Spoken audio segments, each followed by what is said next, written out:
Selamlar, ben Ela. Bugünkü videomuzun konusu King Show'da ayı avı. Ayı avını nasıl oynamalıyız? Neler yapmamız gerekiyor? Ayı avında nasıl yüksek hasarlara çıkabiliriz? Hangi kahramanları oynuyoruz? Neler yapıyoruz ve bu kahramanları neden kullanıyoruz? Bunları tümünü detaylı bir şekilde parça parça size anlatmaya başlayacağım. Hadi o zaman başlayalım. Öncelikle ayı avına hangi kahramanlarla katıldığımızdan bahsedeceğim. Çünkü bu rehberi çektiğimiz video oyunun ilk haftaları. Oyunun ilk haftalarında asker sayımız daha az olduğu için bu rehberi Gen 1 olarak çektiğimizi düşünün. Gen 2'ye ilerlediğimizde tekrardan ayı avı rehberini güncelleyeceğim ve Gen 2'ye özelleşeceğiz. Anlaştık. Bunu da özetlediysem başlayalım. Şimdi ayı avında bizim rally açarken kullandığımız, yani seferberlik açarken kullandığımız karakterler var. Bir de seferberliğe katılırken. İlk başta seferberlik açarken neleri kullanıyoruz? Hadi bunlardan bahsedelim. Oyunun başlangıç aşamalarında olduğumuz için elimizde 2 tane kahraman var. Eğer birazcık şanslıysak Jabber'i biraz yükseltmişizdir ve Jabber'i evimiz vardır. Değilse Queen'imiz daha güçlüdür ve Queen'i kullanıyoruzdur. Şimdi Queen'deki olay ve Jabber'deki olay aynı. Eğer bir seferberlik oluşturuyorsanız, ki bu arada oyunun başında bunu yapmanızı tavsiye etmem, eğer yatırım yapan güçlü bir oyuncu değilseniz, bu iki kahramanı bulunuz. Gelelim bu iki kahramanın yeteneklerine ve neden onları kullandığımıza. Eğer bir seferberlik açıyorsa kahramanların ilk üst yeteneğini değil de bütün yeteneklerini kullanıyoruz demektir. Bütün yetenekler arasından da Jabber'in hasar artışı yeteneğini kullanıyoruz demektir. Yani biz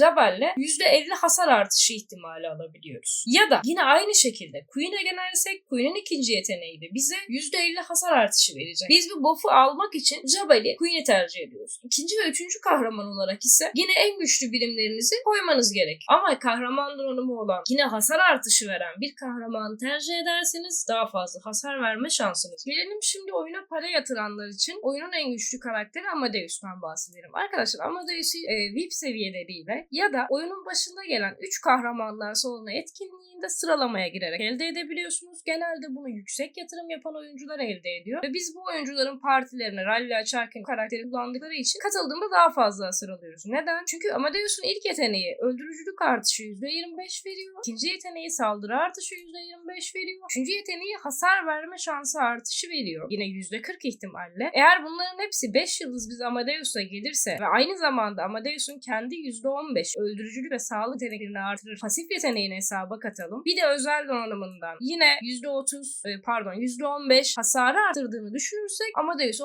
çok fazla hasar vurmalarını sağlıyor. Bu yüzden kullandıkları karakterlerden biri o. Bizler de bu karakterin partilerine katılıyoruz. Eğer harcama yapmayı, yüksek yerler yatırmayı düşünüyorsanız, ki balina dediğimiz bizim oyunda bu karakteri kullanıyorsun. Bunu da bilgi olsun diye ekleyeyim. Gelelim şimdi katılımcı kahramanlarımıza. Oyunun başında zaten Chang'ı bize verir ve ben oyunun başında mümkün olan en kısa sürede Chang'ı 4 yıldıza çekmeye uğraşıyorum. Çünkü bizim Chang ayı avında kullandığımız ilk aşamalardaki ve neredeyse saldırı yaparken kullandığımız en çok kullandığımız kahramanlardan biridir. Chang'dan daha sonra bizim birkaç tane kahramanımız daha var. Şu anda ekranda yeşil ile işaretli şekilde onları da göreceksiniz. Bu kahramanların ortak özellikleri şudur. İlk yeteneklerinde saldırı ya da hasar artışı yazar. Bu ne demektir? Saldırı ya da hasar artışı görüyorsanız bu kahramanlar rally'e, yani seferberliklere katıldığında yetenek seviyeleri ne kadar yüksekse o kadar %1 size hasar artışı katkısı sağlayacaktır. Hadi teker teker yine incelemeye başlayalım. İlk olarak Shenko'dan bahsedelim. Shenko'nun ilk yeteneği öldürücülük artışı %25 verir. Eğer 5. seviyeye yükseltirsek. Biz Shenko'yu hem ayı avlarında ilk kahraman olarak kullanıyoruz hem de aynı zamanda herhangi bir tesis ya da tapınak saldırısına giderken Shenko'yu kullanmanızı isteyeceklerdir. Bunu unutmayın, çünkü bu hasar artışı, yani öldürücülük artışı yeteneği bizim için çok önemlidir. Bu yüzden Shenko ayı avı için vazgeçilmez kahramanlarımızdan biri oluyor Gen 1'de. İkinci kahramanımız Amane'den bahsedelim. Yine ayı avına katılırken ilk intikalimize Shenko'yu kullandık. İkincisinde Amane'yi kullanıyoruz çünkü bize %25 saldırı artışı veriyor. Unutmayın ki Amane'yi eklerken bilmeniz gereken en önemli kısım ilk kahraman olarak göndermemiz gerekiyor. Hatta nasıl gönderdiğimizde, kaç birim ayarladığımızda da en son bahsedeceğiz. Gelelim üçüncü kahramanımız Yeonwoo'ya. Yeonwoo yine bizim %25 öldürücülük artışı vermesiyle birlikte üçüncü intikal olarak kullanabileceğimiz, ayı avına katılabileceğimiz bir karakterdir. Çünkü dediğim gibi %25 öldürücülük artışı bizim için önemli. Gelelim şimdi hangi seferberliklere katılmamız gerektiğine. Bunun için iki yöntem var. Birincisi, dilerseniz ittifa basarsınız ve ittifakın içerisinden güç sıralamasından ekibinizde kimlerin güçlü olduğunu kontrol edebilirsiniz. İkinci olarak da profilinize gelip profilinizden liderlik tablosuna gelip kahraman gücüne geldiğinizde kendi ittifakınızdaki güçlü oyuncuları görebilir ve onların seferberliklerine katılabilirsiniz. Ama bunlara katılmak için hızlı bir şekilde katılım atmanız gerekiyor. Bunu da yapabilmek için sizin birliklerinizi önceden kaydetmeniz gerekiyor. Sol üst üstteki profil simgenize tıklıyorsunuz, ekipler diyorsunuz. Daha sonra bildiklerinizi teker teker ayarlamaya başlıyoruz. Ne demiştik? Hangi kahramanlardan bahsetmiştik? Amene'den, Chenko'dan, Yeonma'dan bahsetmiştik. 1 ve 2.